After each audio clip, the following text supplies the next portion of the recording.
Okay, आवाज आ रही है?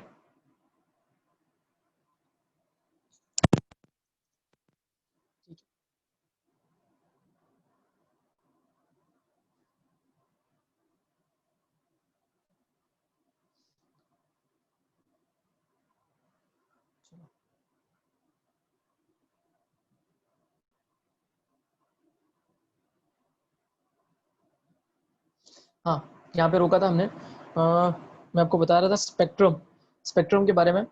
ये आधा उधर दिया है इन्होंने, मतलब यहाँ पे दिया हुआ है आधा, और आधा यहाँ पे इन्होंने यहाँ दे रखा है। तो देखो, ये टेबल बहुत इंपॉर्टेंट है, ठीक है। Series of emission spectral line for the hydrogen, very very important. इसके अलावा ये जो ऊपर फॉर्मुलेज है दो, ये भी बहुत इंपॉर्टेंट है, और ये फॉर्मुले कैसे आए वो मैं अभी थोड़ी देर में बताता हूँ आपको, ठीक है। ये फॉर्मूला देख सकते हो आप, किसके लिए कैलकुलेट करने के लिए काम आता है? वेव नंबर कैलकुलेट करने के लिए काम आता है। आप न्यू बार लिखा हुआ ऊपर, राइट, और न्यू बार हमेशा वेव नंबर होता है, ठीक है। फॉर्मूला क्या है? 109677। ये तो इन्होंने नंबर रखा हो, ये वाला लिखते हैं। Wave number is equal to 109677 अंदर 1/n1 square minus 1/n2 square, ठीक है। 1/n1 square minus 1/n2 square, ये फॉर्मूला आपको ध्यान रखना है, ठीक है। इसमें जो वैल्यू है 109677 centimetre inverse is called रेडबर्ग्स constant, ठीक है। आप देख सकते हैं रेडबर्ग कांस्टेंट एक और भी था, है ना, 2.18 इंटू 10⁻18 जूल, वो भी रेडबर्ग कांस्टेंट है, ठीक है ना। बट आप ध्यान दो, जैसे कि रेडबर्ग कांस्टेंट, एक मिनट, हाँ चलिए, इस बुक में सब ऊपर नीचे किया है इन्होंने, ये सबसे बड़ी प्रॉब्लम है, बट ठीक है। हाँ, यहाँ पे देख सकते हो RH is the Rydberg constant for hydrogen and it's value is 2.18 into 10⁻18 joule. तो दोनों ही रेडबर्ग कांस्टेंट है, पर ध्यान रखो एक जूल में एक सेंटीमीटर इनवर्स में, जो डिपेंड करता है कि क्या पूछा है। जूल में पूछा तो answer is 2.18 into 10⁻18। Centimetre inverse में पूछा, सेंटीमीटर इनवर्स आप देख सकते हैं यहाँ पे सेंटीमीटर इनवर्स है, तो उसकी वैल्यू 109677 आएगी, ये ध्यान रखना, ठीक है। ओके, फिर आपको ये भी पता होना चाहिए, देखो पहले तो ये काम आता है फॉर्मूला, वेव नंबर का फॉर्मूला है ना, न्यू बार 109677 1/n1 square minus 1/n2 square. फिर n1 और n2 की वैल्यू क्या होगी वो आप इस टेबल से पूरी तरह से देख सकते हो। देखो लाइमन सीरीज मैंने आपको प्रीवियस क्लास में समझाया था, ज्यादा डीप मत जाना कहाँ से क्या आया, सिर्फ इतना समझो, क्वेश्चन सॉल्व करने के लिए काम आता है, ज्यादा कोई डीप पूछता नहीं है, ठीक है। क्या होता है ना, मैंने आपको क्या सिखाया, जब इलेक्ट्रॉन एक जगह से दूसरी जगह पर आता है, ठीक है, तो उसमें क्या होता है कि एक डिवाइस है जिसको बोलते हैं स्पेक्ट्रोमीटर, ठीक है। हम लोग उतना ज्यादा भी जानने की जरूरत नहीं है। उसमें एक लाइन आती है, ठीक है, उसमें एक लाइन आती है, इलेक्ट्रॉन जब एक जगह से दूसरी जगह पर ट्रांजिशन करता है तो लाइन आती है। तो एक साइंटिस्ट है लाइमन करके, उन्होंने क्या किया, उन्होंने सारे ट्रांजिशन कैसे करवाए, उन्होंने सारे ट्रांजिशन जितने भी ट्रांजिशन करवाए उनके अंदर उनका जो n1 है वो फिक्स है, दैट इज 1। मतलब इलेक्ट्रॉन चाहे कहीं से भी आए बट आएगा किधर, फर्स्ट ऑर्बिट में। इलेक्ट्रॉन चाहे कहीं से भी आए, कोई भी एक्साइटेड स्टेट से आए, ठीक है, वो सेकंड से आए, थर्ड से आए, फोर्थ से आए, 8 9 10 कहीं से भी आए, इनफाइनाइट कहीं से भी आए, बट वो आना कहाँ चाहिए, फर्स्ट ऑर्बिट में। तो जब वो ट्रांजिशन होता है, ऐसा जब हो रहा है, उस पूरे स्पेक्ट्रम को या उस पूरे लाइंस को जो फर्स्ट ऑर्बिट में आ रहे हैं कहीं से भी, उनको हम लाइमन सीरीज बोलते हैं, ठीक है। आपको चाहिए तो वापस आप डायग्राम देख सकते हो, इसको हम लाइमन सीरीज, यहाँ पर अच्छा फोटो नहीं दिया है, इन्होंने कुछ भी एकदम ऐसा लग रहा है जैसे जबरदस्ती कहीं साइड में फिट कर दिया है। ये लाइमन सीरीज है, मैं आपको एक फोटो बताता हूँ, एक और है मेरे पास, ठीक है, मैं बताता हूँ आपको थोड़ी देर में, वो ज्यादा बेटर है, ठीक है। दिस इज लाइमन सीरीज, ठीक है, तो वो समझना है।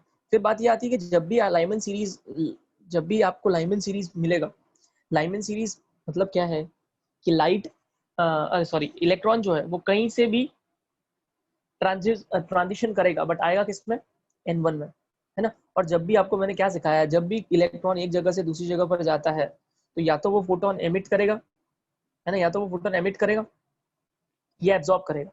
अब आप सोचो वो हायर से लोअर में आ रहा है ना, हायर यानी कुछ भी हो सकता है हायर, और आ रहा किधर है, n1 में। जब हायर से लोअर आता है तो एनर्जी एमिट करेगा, एनर्जी एमिट करेगा, और मैंने आपको क्या सिखाया, एनर्जी कौन से फॉर्म में एमिट करता है, वो फोटोन के फॉर्म में, है ना, फोटोन के फॉर्म में एमिट करेगा। और फोटोन के फॉर्म में अगर एमिट करेगा तो फोटोन की एनर्जी क्या होती है, फोटोन की एनर्जी क्या होती है, E is equals to H C by lambda, H C by lambda. तो उन्होंने क्या किया, लैम्बडा निकाला एच सी अपॉन ई से, ठीक है। उन्होंने जब लैम्बडा निकाला जो 1 पे आ रहा था, मेरी बातें ध्यान से समझना, अगर आपको समझ में आ जाए तो बहुत अच्छी बात, वरना ये टेबल लर्न कर लेना सीधा स्ट्रेट, ठीक है। मैंने क्या बताया कि अभी समझो फॉर एग्जांपल, एक मिनट,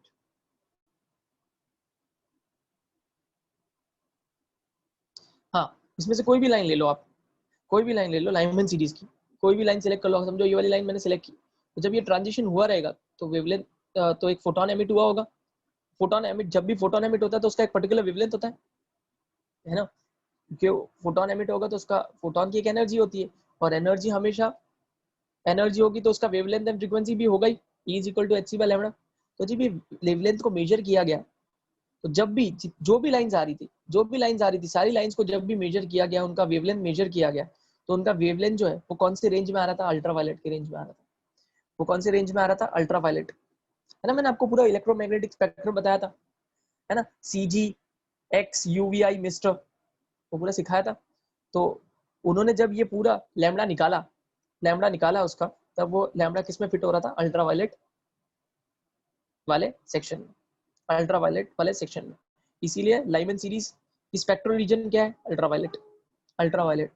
वैसे ही आपको याद रखना है, बाल्मर कौन सी रीजन में आता है, बाल्मर में सेम वैसे ही का वैसा है। जब एक साइंटिस्ट थे बाल्मर, उन्होंने जब ट्रांजिशन करवाया तो उनका N1 जो है वो फिक्स है, वो कितना है, 2। कहीं से भी इलेक्ट्रॉन आए, बट वो इलेक्ट्रॉन कहाँ जाना चाहिए, सेकंड ऑर्बिट में जाना चाहिए, ठीक है। जब ऐसा किया गया तो वापस फोटोन एमिट हुआ।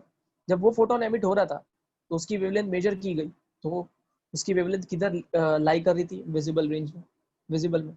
तो उस तरह से आपको याद रखना है। Similarly Paschen, bracket, P fund, ये सब याद रखना है। और बाकी के तीनों इजी है, इंफ्रारेड, इंफ्रारेड, इंफ्रारेड। एक बार एनसीईआरटी देख लेना, बिकॉज एनसीईआरटी में अलग होगा, मतलब है तो इंफ्रारेड ही, बट इंफ्रारेड में भी कुछ अलग लिखा रहता है, middle infrared, higher infrared, lower infrared, ऐसा लिखा है अगर आप एनसीईआरटी फॉलो करोगे तो। बट गवर्नमेंट के लिए यही लिखना है आपको, गवर्नमेंट टेक्स्ट बुक में जितना दिया है। ये टेबल बहुत ज्यादा इंपॉर्टेंट है, इससे बहुत सारे न्यूमेरिकल सॉल्व होते हैं। अगेन ज्यादा डेप्थ में नहीं जाते हुए, इससे न्यूमेरिकल बहुत सॉल्व होते हैं, बिलीव मी। नीट और जेई में बहुत बार इससे क्वेश्चन आते हैं, और सिर्फ इतने से टेबल से हमारे कितने सारे क्वेश्चन सॉल्व हो जाते हैं। तो ज्यादा डेप्थ में नहीं जाते हुए, तो भी मैंने आपको काफी चीजें समझा दी, और ये फॉर्मूला यूज करके बहुत सारे क्वेश्चन सॉल्व होते हैं। ये फॉर्मूला आपका wave number 109677 1 upon n1 square minus 1 upon n2 square. n1 की वैल्यू आप देख सकते हो, लाइमन के लिए क्या होगी, बाल्मर के लिए क्या होगी, पास्चन की। n2 हमेशा क्वेश्चन में गिवन रहता है, n2 हमेशा क्वेश्चन में गिवन रहता है, ठीक है। इस तरह से आप किसी का भी वेवलेंथ, वेव नंबर, फ्रीक्वेंसी कुछ भी निकाल सकते हो। क्योंकि देखो ना, यहाँ पर क्या निकाल रहे हैं हम, वेव नंबर। वेव नंबर क्या होता है, अगर आपने एक बार वेव नंबर निकाल दिया तो आपको पता है वेव नंबर क्या होता है, 1 अपॉन लैम्बडा। जब कभी भी आप वेव नंबर निकालोगे इस फॉर्मूले से, तो आप वेवलेंथ भी निकाल सकते हो। आपका आंसर समझो, आपका आंसर, इस वेव नंबर का आंसर आया 2, इसका मतलब है वेवलेंथ कितना है, इसका मतलब है वेवलेंथ कितना, 1 अपॉन लैम्बडा की वैल्यू 2 है, तो लैम्बडा कितना हो जाएगा, 0.5, है ना। तो इस तरह से आप लैम्बडा भी निकाल सकते हो, है ना। अगर आपने लैम्बडा निकाल दिया तो आप फ्रीक्वेंसी भी निकाल सकते हो, क्यों, क्योंकि लैम्बडा और फ्रीक्वेंसी इनवर्सली रिलेटेड है ना, लैम्बडा और फ्रीक्वेंसी इनवर्सली रिलेटेड है, सी अपॉन न्यू। तो एक बार अगर आपने ये वेव नंबर निकाल दिया, तो आप वेवलेंथ निकाल सकते हो, आप फ्रीक्वेंसी निकाल सकते हो, है ना, ये सब निकाल सकते हो। एक मिनट है।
ओके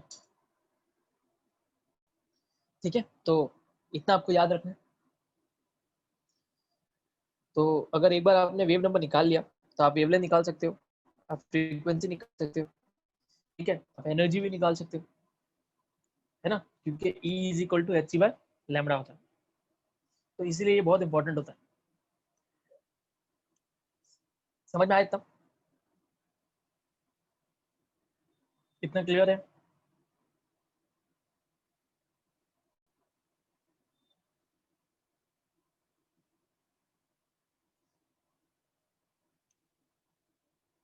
ठीक है, तो आपको हमेशा इसमें पता नहीं भी कितने क्वेश्चंस दिए, बट इस तरह से सॉल्व होता है ये क्वेश्चंस।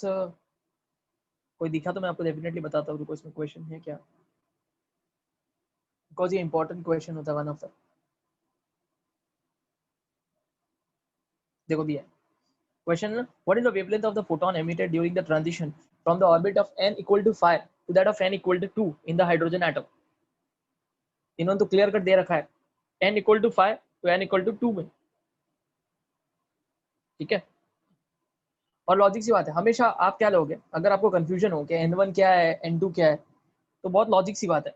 आप सोचो क्या फॉर्मूला हमारा 1/n1 माइनस 1/n2, ठीक है, स्क्वायर है, चलो ठीक है वो, पर आप दिमाग लगाओ यहाँ पर कौन सा नंबर होना चाहिए और यहाँ पर कौन सा नंबर होना चाहिए। बहुत ही नॉर्मल बात है, यहाँ पर हमेशा बड़ा नंबर, यहाँ पर ज्यादातर हमेशा छोटा नंबर होना चाहिए, लोअर नंबर। क्यों? क्योंकि जब यहाँ पर आप छोटा नंबर लोगे तो ओवरऑल नंबर बड़ा आएगा, है ना। डिनोमिनेटर नंबर अगर छोटा है तो ओवरऑल क्या आएगा, बड़ा आएगा, है ना। और यहाँ पर हमेशा बड़ा नंबर होना चाहिए, क्योंकि अगर डिनोमिनेटर में बड़ा नंबर है तो ओवरऑल ये छोटा आएगा, तो ये वैल्यू बड़ी होगी और ये वैल्यू छोटी होगी, तभी तो वैल्यू पॉजिटिव आएगी। अगर आपने उल्टा लिया, अगर समझो आपने यहाँ पर वैल्यू, समझो अभी आपका 2 और 5 राइट, आपको कंफ्यूजन हो रहा है मैं n1 क्या लूँ n2 क्या लूँ।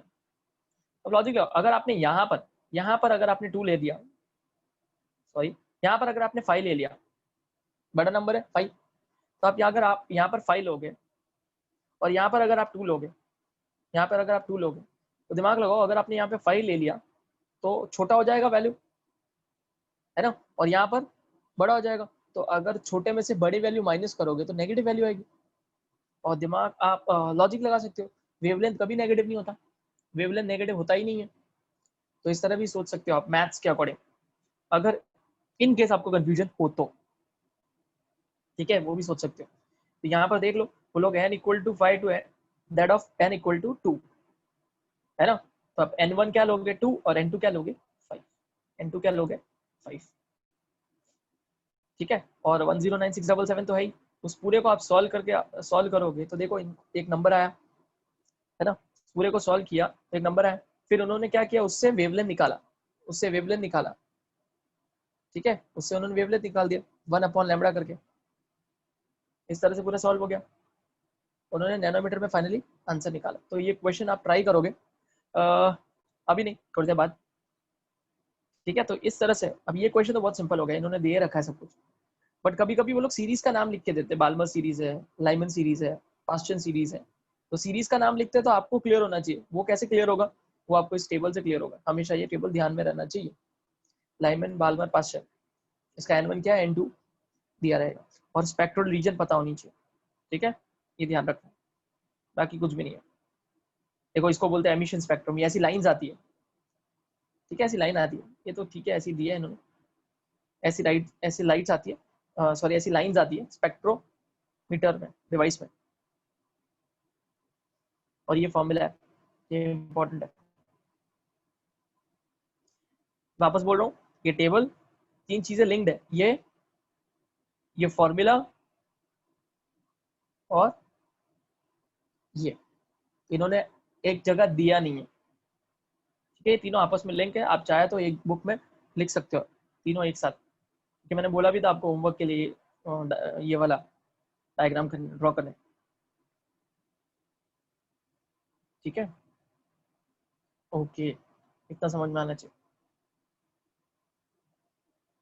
उसके बाद यही सब लिखा हुआ है यहाँ पर। फिर हम लोग यहाँ पर आ गए थे, लिमिटेशंस भी हमारा हो गया था, मैंने आपको बताया था कि लाइंस के अंदर और स्मॉल लाइंस होती है ना, इन लाइंस के अंदर और स्मॉल लाइंस होती है, साइंटिस्ट लोगों ने देखी थी जब अल्ट्रा माइक्रोस्कोप से देखा गया था। वो लाइंस वो एक्सप्लेन नहीं कर पाए बोर, है ना। फिर ये मैग्नेटिक फील्ड में रखने पर ये स्प्लिट हो रही थी, इलेक्ट्रिक फील्ड में रखने पर स्प्लिट हो रही थी। इलेक्ट्रिक फील्ड में स्प्लिट होने को क्या बोलते हैं? Stark effect. मैग्नेटिक फील्ड में स्प्लिट होने को जीमैन इफेक्ट बोलते हैं, है ना। और इसके अलावा बोर का सबसे बड़ा ड्रॉबैक तो यही था कि बोर ने जो भी एक्सप्लेन किया वो सब किसके लिए था? सिंगल इलेक्ट्रॉन सिस्टम के लिए था, सिंगल इलेक्ट्रॉन सिस्टम के लिए था, है ना। यानी हाइड्रोजन और हाइड्रोजन लाइक स्पीशीज के लिए था। जब कभी भी उनको 2 इलेक्ट्रॉन से रिलेटेड कुछ पूछा या 3 इलेक्ट्रॉन से रिलेटेड, 1 इलेक्ट्रॉन को छोड़ के किसी भी एटम के लिए पूछा, उनके पास कोई भी आंसर नहीं था। वो उनका सबसे बड़ा ड्रॉबैक था, ठीक है। और हमारे पूरे सिलेबस में नहीं है कि 2 इलेक्ट्रॉन के लिए कैसे फाइंड करते हैं, बिकॉज वो बहुत कॉम्प्लिकेटेड हो जाता है। वो आपके हमारे लेवल पे काम का ही नहीं है, ठीक है। वो बहुत ज्यादा जो लोग रिसर्च फील्ड में होते हैं उनके काम का है। 2 इलेक्ट्रॉन बहुत कॉम्प्लिकेटेड हो जाता है, पूरी बुक में भी कहीं नहीं है, बट आपको पता होना चाहिए। चलो उसके बाद नेक्स्ट आया, that is quantum mechanical model of atom. Quantum mechanical model of atom, इस पर अभी भी रिसर्च चल रही है, ओके।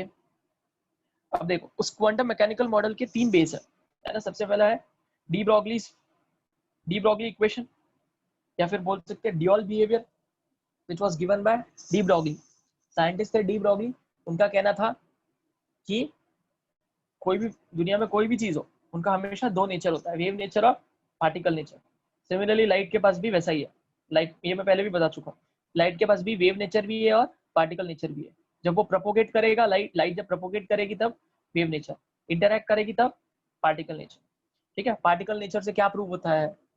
कौन से फिनोमिना प्रूव होते हैं, है ना। और वेव नेचर से कौन से फिनोमिना प्रूव होते हैं, वो इन्होंने वापस पीछे कहीं लिखा है, तो वो भी आपको याद रखना है। अब देखो क्या लिखा है,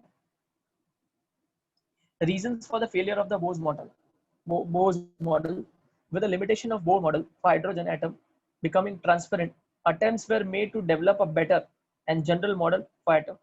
This was possible because 2 important developments took place after Bohr's model was postulated. These developments were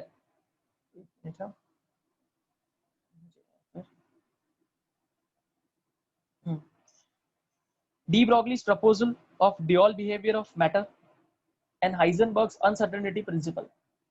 ठीक है, इन्होंने 2 चीजें बोली है यहाँ पर, ठीक है।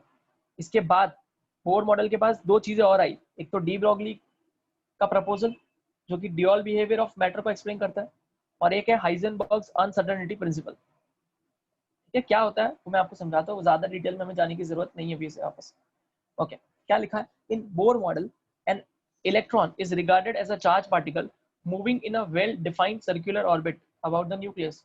In contrast to this, de Broglie proposed in 1924 that matter should exhibit a dual behavior, that is, both particle and wave-like properties. This means that electron should have momentum p, a property of particle, as well as wavelength lambda, a property of wave. He gave following relation between lambda and p of a material particle.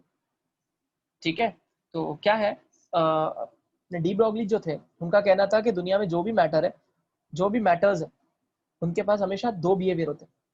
उनके पास हमेशा 2 behaviour होंगे, एक wave और एक particle.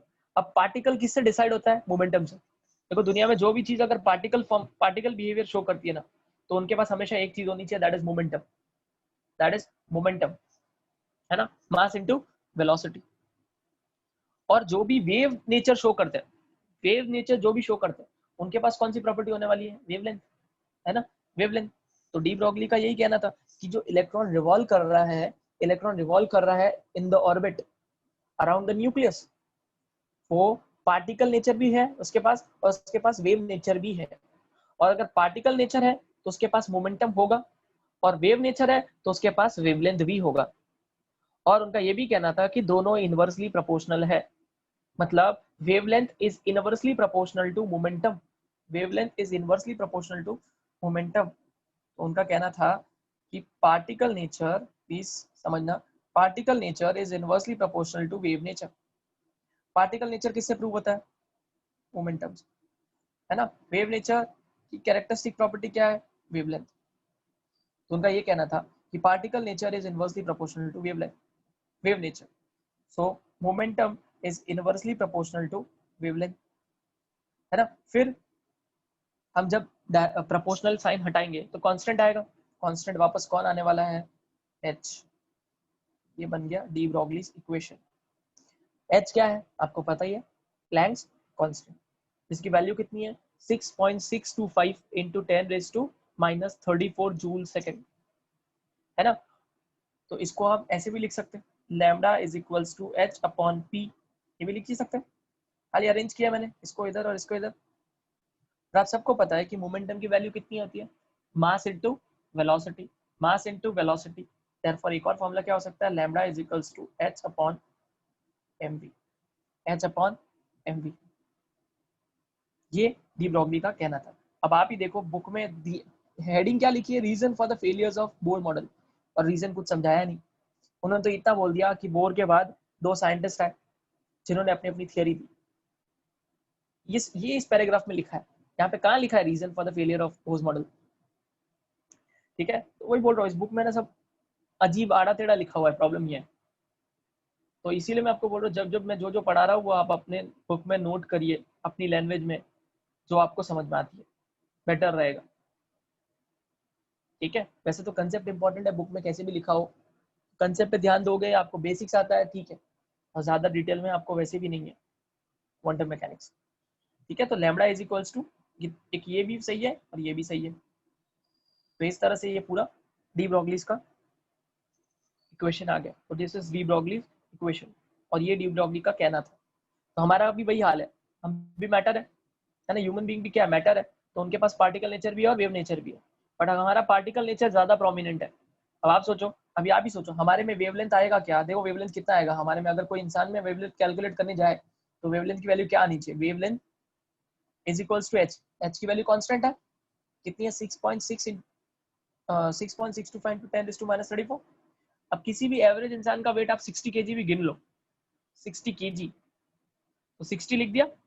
और इंसान की velocity कितनी होती है ज्यादा से ज्यादा, अगर वो कितना भी भागे, ठीक है, ज्यादा से ज्यादा वो कितना भाग सकता है ना, ज्यादा से ज्यादा कितना भाग जाए, कितना भी भाग लेगा। तो ये जो टर्म है दोनों मिला के, ये ज्यादा से ज्यादा कितना आएगा।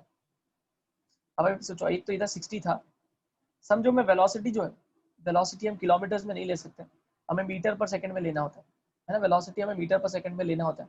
समझो कोई इंसान 10 किलोमीटर पर आवर भी भाग जाए, आपको पता है जब 10 नहीं, समझो 9 पकड़ो, 9, तो 5/18, हमेशा किलोमीटर को अगर मीटर में कन्वर्ट करना होता है ना, किलोमीटर को मीटर में कन्वर्ट करना होता है, तो हमेशा उसको किससे करते हैं कन्वर्ट, कैसे करते हैं 5/18, मतलब किलोमीटर नहीं, किलोमीटर पर आवर को अगर आपको कन्वर्ट करना है किसमें, मीटर पर सेकंड में, किलोमीटर पर आवर को मीटर पर सेकंड में कन्वर्ट करना है, तो हमेशा किससे मल्टीप्लाई किया जाता है 5/18 से, तो कितना हो जाएगा 2, कितना आया 2.5। अब आप इसको इधर 2.5 लिखो, अब 60 इंटू 2.5 कितना होता है 150, है ना 150।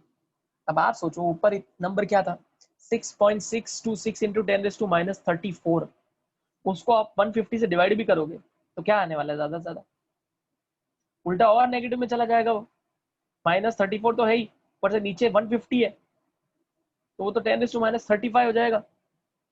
अब आप सोचो 10⁻35 वाली वेवलेंथ क्या दिखेगी, दिखेगी क्या, नहीं दिखेगी।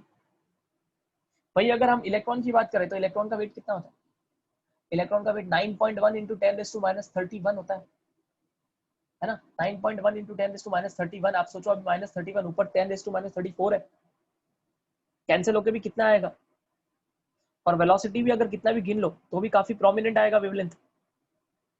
इसीलिए इलेक्ट्रॉन के अंदर वेव्स, इलेक्ट्रॉन का जो वेव नेचर है वो थोड़ा प्रोमिनेंट है, हालांकि हम तो नहीं देख सकते, बट फिर भी एक ऑन पेपर अगर हम बताए तो ह्यूमन बीइंग का पॉसिबल ही नहीं, ह्यूमन बीइंग जब चल रहा है तो उसके पास भी वेव नेचर है, बट वो कोई देख नहीं सकता। समझ में आया, ऐसा डी ब्रॉगली का कहना था। ये इतना ही याद रखना है आपको, this is all about de Broglie's, ये आपको फिजिक्स में भी आएगा। सिर्फ ये इक्वेशन याद रखना है, अगर किसी को ज्यादा समझ में नहीं भी आता ये इक्वेशन, और इस पर न्यूमेरिकल भी आता है वापस, ठीक है, इस पर भी न्यूमेरिकल आता है। समझो आपको वेवलेंथ दी हुई है और मोमेंटम पूछा है, तो आप हमेशा समझ जाओ कि जब कभी भी आपको वेवलेंथ दी और मोमेंटम पूछा, इसका मतलब वो कहीं ना कहीं डी ब्रॉगली वेवलेंथ यूज करने की बात, डी ब्रॉगली इक्वेशन यूज करने की बात कर रहे हैं। I hope it is clear. समझा?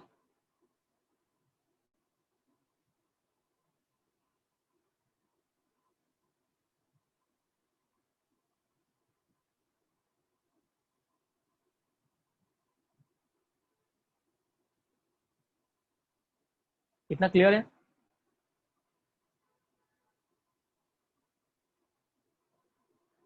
ये डाउट है अभी भी? ठीक है ना, सिंपल सी बात है। नटशेल में मैं आपको इतना बताऊंगा कि आपको ये इक्वेशन पता होना चाहिए।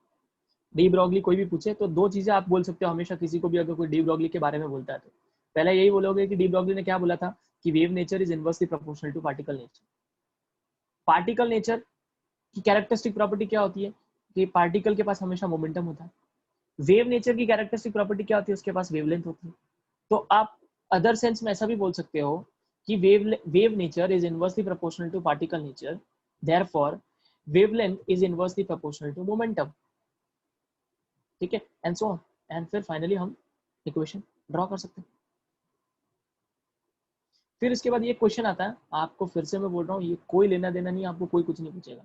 आपको ये लाइन पूछ सकते हैं, डी ब्रॉगलीज प्रेडिक्शन, मतलब डी ब्रॉगली ने ऐसे ही बोल दिया हवा में, ऐसा तो नहीं है कि उसने हवा में बोल दिया, तो उसका जो उसने जो स्टेटमेंट बोला था उसको कंफर्म भी करना था। तो ये पूछ सकते हैं आपको कि de Broglie's prediction was confirm by diffraction experiment. ठीक है, कौन से एक्सपेरिमेंट से कंफर्म हो गया था ये? डाइफ्रैक्शन एक्सपेरिमेंट से। ठीक है, जो कि एक वेव प्रॉपर्टी है। डाइफ्रैक्शन एक वेव प्रॉपर्टी है।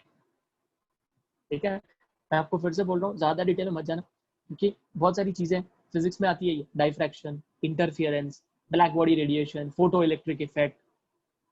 ठीक है, तो अभी के लिए इतना ध्यान रखना है। अगर आपको फिर भी जानना है तो डाइफ्रैक्शन में थोड़ा बहुत बता सकता हूँ। Wave nature is inversely proportional to, wave nature is inversely proportional to particle nature. Ritesh, आपको मैं डाइफ्रैक्शन थोड़ा सा बता सकता हूँ पर क्या मतलब नहीं, वेस्ट ऑफ टाइम है, बट फिर भी देखो, अगर समझो बचपन में क्रिकेट विकेट सब खेला होगा तो या फिर कहीं पे भी आपने देखा हो, हालांकि क्रिकेट से रिलेटेड नहीं है, समझो ये आप नीचे क्रिकेट खेल रहे हो या कहीं पे भी आप नीचे ऐसे ही खड़े हो, ठीक है, समझो ऊपर कोई कोई एल्यूमिनियम का ऐसा कुछ बेस जैसा है, और वैसा ऐसा मुश्किल है देखना में, बट फिर भी कहीं देखा हो, समझो वहां पर एक होल है। ठीक है, आपने देखा होगा जब इस होल से लाइट पास होती है, इस होल से जब लाइट पास होती है तो नीचे देखोगे तो इतना बड़ा दिखेगा आपको पैच, है ना। ये पैच ऊपर की तरफ इतना छोटा सा एक होल है, बट इसी को आप जमीन पे देखोगे ना तो आपको इतना सा पूरा पैच दिखेगा सनलाइट का। ऐसा सबने ऑब्जर्व किया होगा अपनी लाइफ में, है ना, किया है ना। ऊपर होल इतना सा है बट नीचे लाइट इतनी बड़ी सी दिख रही है। अब इसी को डाइफ्रैक्शन बोलते हैं। क्या रीजन है इसका? इसका रीजन ये है कि एक्चुअली होता क्या है, एक्चुअली ऐसा क्यों हुआ? एक्चुअली इसलिए हुआ क्योंकि जब लाइट यहाँ पर आई होगी, जब लाइट इस एज पे गिरी होगी, एज पे, ये जो सर्कल है इसके एज पे गिरी हो तो लाइट ऐसा बेंड हो गई। जैसे ही इस एज पे गिरी होगी लाइट, लाइट बेंड हो गई, और जब लाइट बेंड हुई तो नीचे की तरफ जाके ऐसा हुआ। क्योंकि अगर लाइट बेंड नहीं होती, लाइट अगर बेंड नहीं होती तो फिर तो जितना होल है उतनी ही लाइट बराबर वैसे सीधी की सीधी जानी चाहिए थी, और अगर लाइट सीधी की सीधी नीचे जाती तो सिर्फ इतना सा एरिया ही नीचे दिखना चाहिए था, बट ऐसा हुआ नहीं, नीचे इतना बड़ा एरिया दिखा। इसका क्या मतलब है कि जब लाइट किसी एज से टकराती है तो लाइट बेंड हो जाती है, और इसी को ही बोलते हैं diffraction. Bending of light, bending of light when it is passing through an edge, that is known as diffraction. इसको बोलते हैं डाइफ्रैक्शन। अभी के लिए सिर्फ इतना बता सकता हूँ, बाकी ज्यादा डिटेल में जाने की जरूरत नहीं है, और ये मेरे चैप्टर में फालतू में टाइम वेस्ट हो जाएगी। इस चैप्टर में इतना समझा सकता हूँ, this is known as diffraction. समझ में आया मैंने क्या बोला?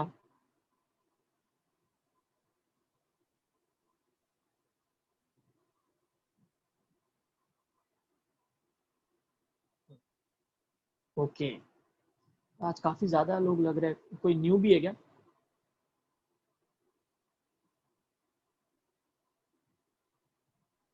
ओके, तो ये था डी ब्रॉगली के बारे में।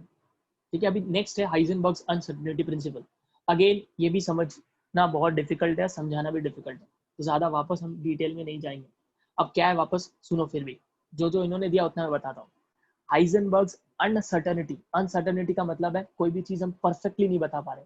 अनसर्टेनिटी क्या होता है, मतलब आप बोल रहे हो कि मेरा आंसर 2 आया है, बट मैं बोलूंगा नहीं नहीं फिक्स नहीं है, फिक्स नहीं है मेरा आंसर जो है वो मेरा आंसर 2 जरूर आया है, बट आंसर कहीं ना कहीं 1.98 से लेके या फिर आंसर 1.5 से लेके 3 के बीच में हो सकता है।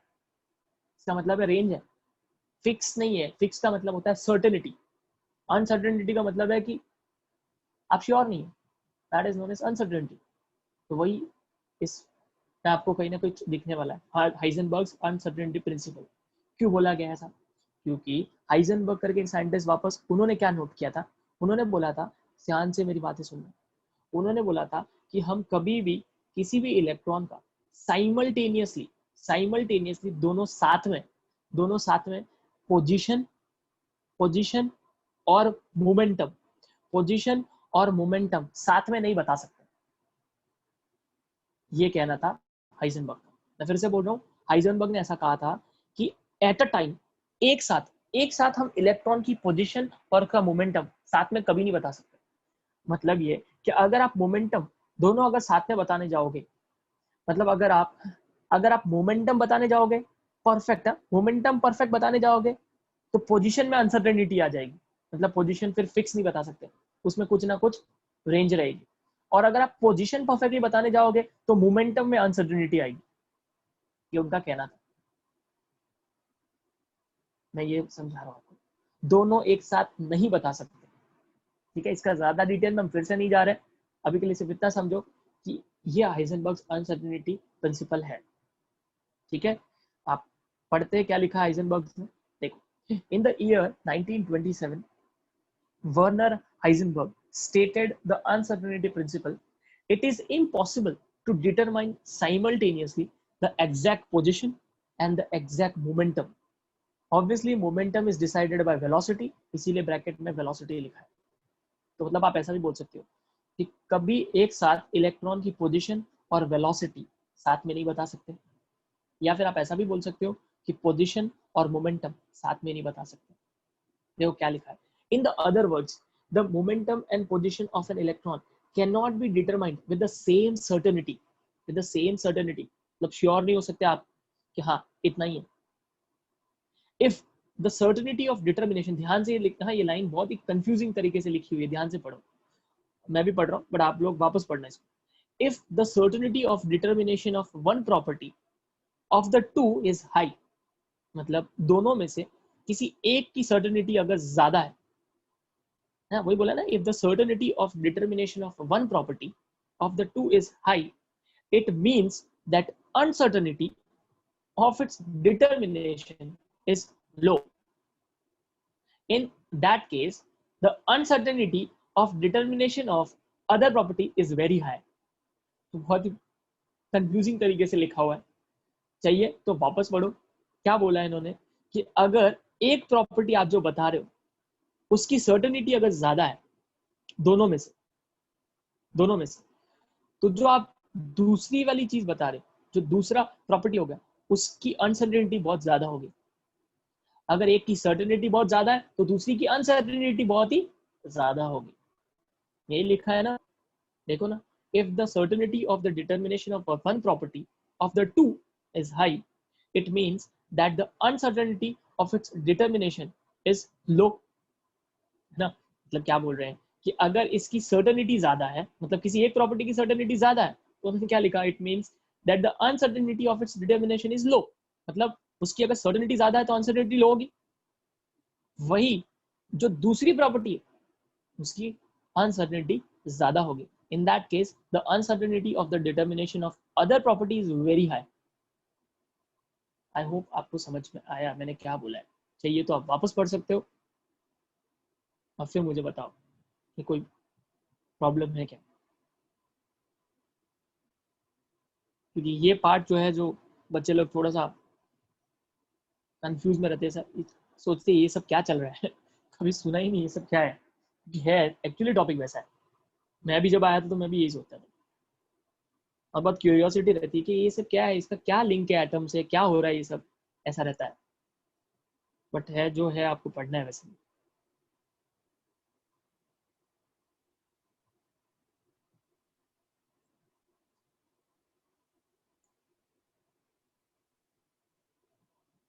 समझ में आया? Yes sir. Okay, yes sir. जो लोगों का यस आया है, बाकी लोग मैसेज मैसेज मैसेज करो आप। समझ में आया क्या? मैसेज करो। एक साथ कितने लोगों का यस सुनूंगा ना। ठीक है, तो ये इस टॉपिक का मतलब है, इसीलिए इन्होंने नाम रखा है हाइजेनबर्ग्स अनसर्टेनिटी प्रिंसिपल। ओके, अब देखते क्या है, क्या अनसर्टेनिटी और क्या है वो, देखो उन्होंने क्या बोला। अब आप ही सोचो, इसीलिए देखो उनका इक्वेशन कैसा है, डेल्टा एक्स। डेल्टा एक्स का मतलब क्या है, मैंने आपको क्या कहा था, डेल्टा का मतलब क्या होता है, वेरिएशन, डिफरेंस, मतलब वैल्यू एग्जैक्ट नहीं है। तो उनका कहना था कि uncertainty in position, delta x का मतलब क्या होगा, अनसर्टेनिटी इन पोजीशन। अगर आप uncertainty in position into uncertainty in momentum, है ना, दोनों में कुछ ना कुछ अनसर्टेनिटी होगी, उन दोनों की अनसर्टेनिटी हमेशा इज ग्रेटर और equal to h upon 4 pi, h upon 4 pi. ये उनका इक्वेशन था। क्या इक्वेशन है उनका, uncertainty in position into uncertainty in momentum is equal to और greater than h upon 4 pi. कहां से आया, अगेन आपको नहीं देखना है कि h अपॉन 4 पाई कहां से आया, सिर्फ आपको इतना याद रखना है। फिर उन्होंने क्या लिखा, मोमेंटम। अब मोमेंटम उन्होंने नीचे x क्यों लिखा है, मतलब वो मोमेंटम x डायरेक्शन में है, ठीक है, और कुछ नहीं है, x एक्सिस